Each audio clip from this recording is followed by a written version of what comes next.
નમસ્તે વિદ્યાર્થી મિત્રો, વેદ માતા ટ્યુશન ક્લાસમાંથી હું બિંદુબેન ત્રિવેદી આપ સૌનું સ્વાગત કરું છું. આજ રોજ આપણે ધોરણ 8 ગણિત પ્રેક્ટિસ વર્ક સ્વાધ્યાય 7.1નો દાખલા નંબર 4 લઈશું. 1 થી 3 આપણે આગલા વિડીયોમાં લઈ લીધા છે. હવે એક વર્ગમાં દાખલો ચોથો છે. એક વર્ગમાં 40 છોકરાઓ અને 30 છોકરીઓ છે.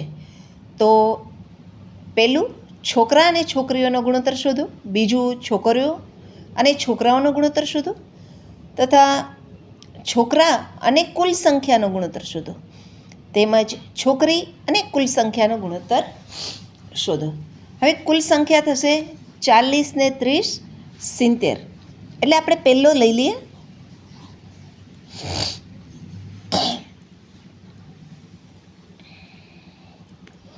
પહેલામાં છોકરા અને છોકરીઓનો ગુણોત્તર. હવે છોકરાઓની સંખ્યા 40 છે, એટલે છોકરાની સંખ્યા ઉપર છોકરીઓની સંખ્યા 30 છે, તો 30 નીચે મીંડે ઊંડે ઉડી ગયા, એટલે 4/3, તો 4/3 આ પહેલાંનો જવાબ. ત્યારબાદ બીજું છે છોકરીઓ અને છોકરાઓનો ગુણોત્તર શોધો. તો છોકરીઓની સંખ્યા 30 છે, છોકરાઓની સંખ્યા 40 છે, તો 0 0 ઉડી જાય તો 3/4, એટલે છોકરીઓની અને છોકરાઓનો ગુણોત્તર થશે 3/4. ત્યારબાદ ત્રીજી સંખ્યા છે, એમાં લખ્યું છે છોકરા અને કુલ સંખ્યાનો ગુણોત્તર શોધો. હવે કુલ સંખ્યા તો આપેલી નથી, પણ આપણે શોધવી પડશે. તો 40 અને 30 સંખ્યાનો સરવાળો કરીએ. છોકરાઓની 40 છે ને 30 છોકરીઓને, એટલે ટોટલ 70 સંખ્યા છે, એટલે કુલ સંખ્યા 70 છે. તો આપ્યું છે છોકરા અને કુલ સંખ્યાનો ગુણોત્તર. તો છોકરાઓની સંખ્યા છે 40 અને કુલ સંખ્યા છે 70. 0 0 ઉડી ગયા, એટલે 4/7, તો જવાબ મળશે તમને 4/7. એ જ રીતે ચોથો છે છોકરી અને કુલ સંખ્યાનો ગુણોત્તર. છોકરીઓ 30 છે અને કુલ સંખ્યા 70 છે. 0 0 ઉડી ગયા, તો 3/7, તો જવાબ મળશે 3/7. બરાબર. ત્યારબાદ પાંચમો દાખલો છે. એક વર્ગના 40 વિદ્યાર્થીઓમાંથી 15% વિદ્યાર્થીઓ ગણિતમાં રસ લેતા નથી. તો કેટલા ટકા વિદ્યાર્થીઓ ગણિતમાં રસ લેતા નથી? તો પહેલાં આપણે 40માંથી 15%, ટોટલ વિદ્યાર્થી કેટલા છે? 40. તો આપણે આ રીતે કરવું પડશે: 40 × 15 છેદમાં 100. 0 0 ઉડી ગયા, 5 2 10, 5 તેરી 15, 5 5 ઉડી ગયા. હવે 2ના પાડામાં 4 આવે છે, તો 2 2 4, એટલે વધ્યું શું? અહીં 3 અને અહીંયા 2, એટલે 3 2 6. 6 વિદ્યાર્થીઓ ગણિતમાં રસ લેતા નથી એમ કહેવાય. એટલે 6 વિદ્યાર્થી ગણિતમાં રસ લેતા નથી એમ કહેવાય.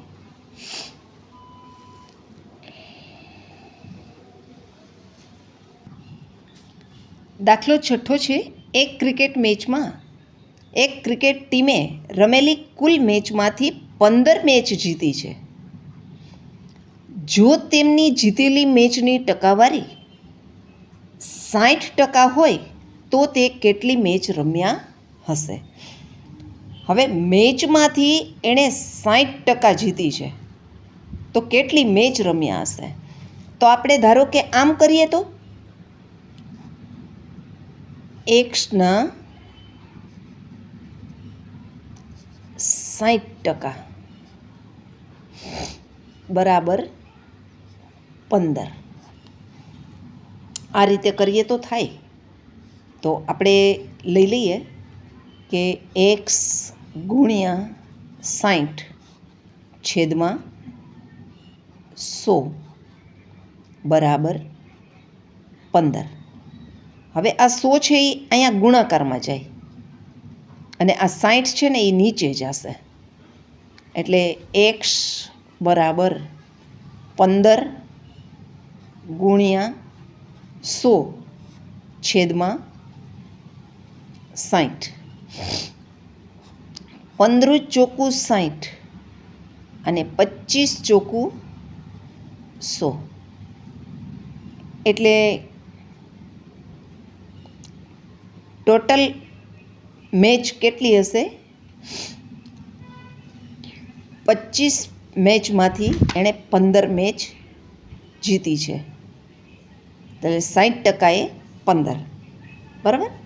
તો x બરાબર 25, એટલે એ કુલ કેટલી મેચ રમ્યા હશે? તો કે 25 મેચ રમ્યા હશે એમ કહેવાય. દાખલો 7મો છે. કુસુમ પાસે જેટલી રકમ હતી તેમાંથી તેણે 80% રકમ વાપરી નાખી, તો બચી કેટલી? 100% રકમમાંથી 80% રકમ વપરાઈ ગઈ, એટલે 100માંથી 80 જાય તો 20% બચત કહેવાય, બરાબર. હવે તેની પાસે હવે 6000 રૂપિયા બાકી રહ્યા. હવે 6000 રૂપિયા જે બાકી રહ્યા એ બચત જ કહેવાય ને. તેની પાસે અગાઉ કેટલી રકમ હશે? તો આપણે પદ માંડીએ. આ 20% જો બચત હોય, 20%એ 100 રૂપિયા 6000 રૂપિયા બચત થાય છે. તો 100% હોય બચત, એટલે 100% રકમ હોય ને, ટોટલ રકમ 100%એ કેટલી બચત થાય? 100 કેટલા રૂપિયા થાય? 20%એ 6000 રૂપિયા, તો 100%એ કેટલા? તો આપણે 100 ગુણ્યા 6000 છેદમાં 20 આ રીતે લઈએ અને 0 0 ઉડાડી દઈએ અને 5 દૂના 10, 6 પચાને 30, એટલે કે 30,000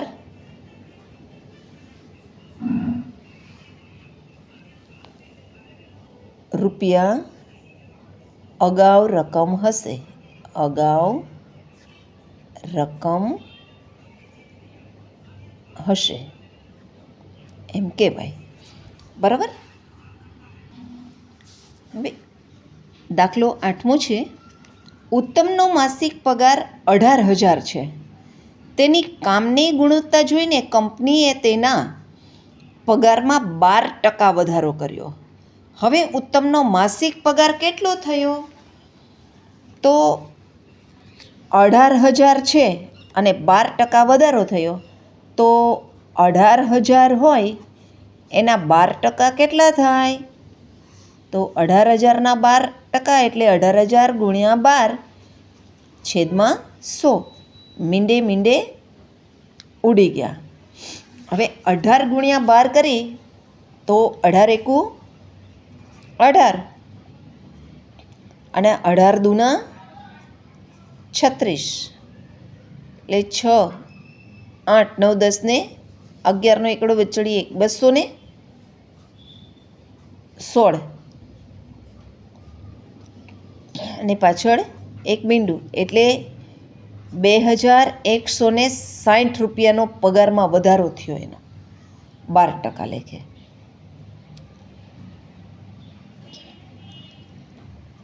હવે આ તો વધારો છે, પૂછ્યું છે માસિક પગાર કેટલો થયો, તો એનો માસિક પગાર જોવા માટે આ 18,000 વત્તા 2000 160નો સરવાળો કરીએ એટલે એનો આપણે માસિક પગાર જે થયો એ આપણને મળશે.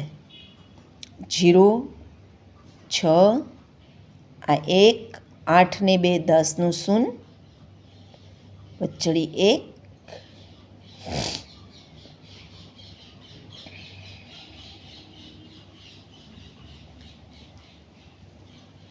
8 ને 2 10, 10નું શૂન્ય, વચ્ચડી 1, 1 ને 1 2, એટલે એનો પગાર થયો 20,160.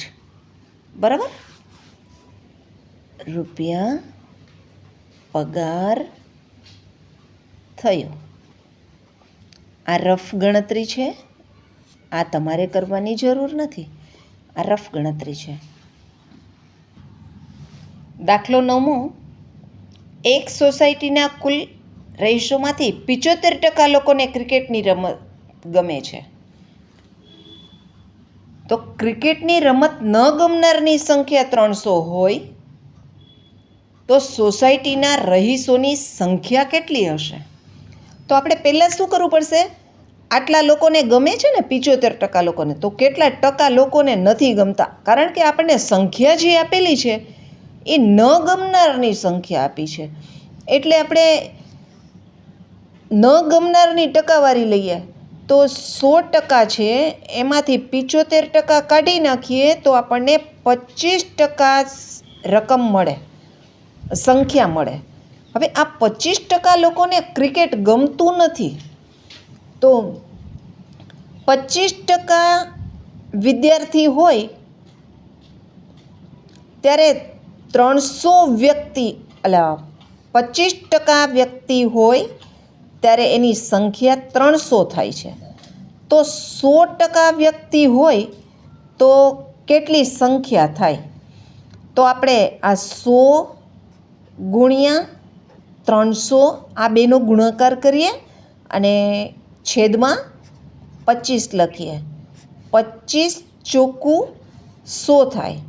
હવે 4 તેરીને 12 એટલે કુલ સંખ્યા આપણને મળશે 12. એટલે આ રહીશો છે, અહીં ટકા. 25% એ 300 રહીશો, તો 100% એ કેટલા રહીશો? તો 4 તેરીને 1200 રહીશો થાય.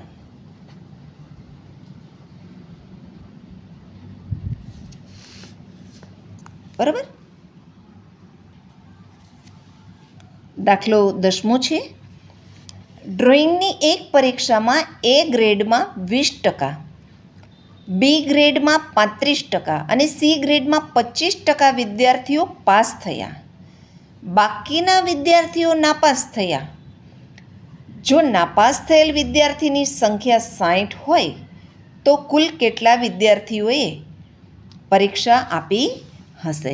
તો પહેલાં તો આપણે એ ગ્રેડના વિદ્યાર્થીઓની સંખ્યા લઈએ. એ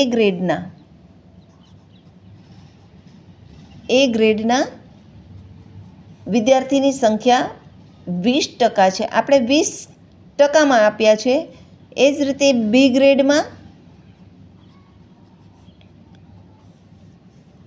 35% છે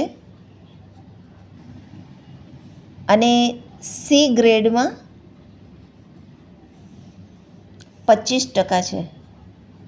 હવે આ બધાનો સરવાળો કરીએ આપણે. 5 ને 5 10નું શૂન્ય, વચ્ચડી 1, 3 ને 3 6, 7 ને 1 8, એટલે કે 80% વિદ્યાર્થીઓ પાસ થયા છે. 80% વિદ્યાર્થી પાસ થયા એટલે નપાસ કેટલા થયા? 20%. 20% વિદ્યાર્થી નપાસ થયા. આપણે નપાસ થયેલાની ટકાવારી લેવાની છે પહેલાં, કારણ કે નપાસ થયેલાની સંખ્યા આપી છે એટલા માટે. આપણે એના ઉપરથી આપણે ગણતરી કરી શકશું. તો ગણતરી કરીએ તો 20% જ્યારે સંખ્યા હોય ત્યારે વિદ્યાર્થી 60 છે. 20% એ વિદ્યાર્થી 60 છે. તો 100%, અહીં કુલ કેટલા વિદ્યાર્થીઓ પરીક્ષા આપી છે એટલે આપણે 100% લેવા પડે. 100% એ કેટલા વિદ્યાર્થી? તો આપણે 100 × 60/20. 0 ઉડી ગયા અને 2 × 5 = 10. હવે 5 × 6 = 30 અને આ 0 મૂકી દઈએ એટલે એમ થાય કે 300 વિદ્યાર્થીઓએ પરીક્ષા આપી હશે.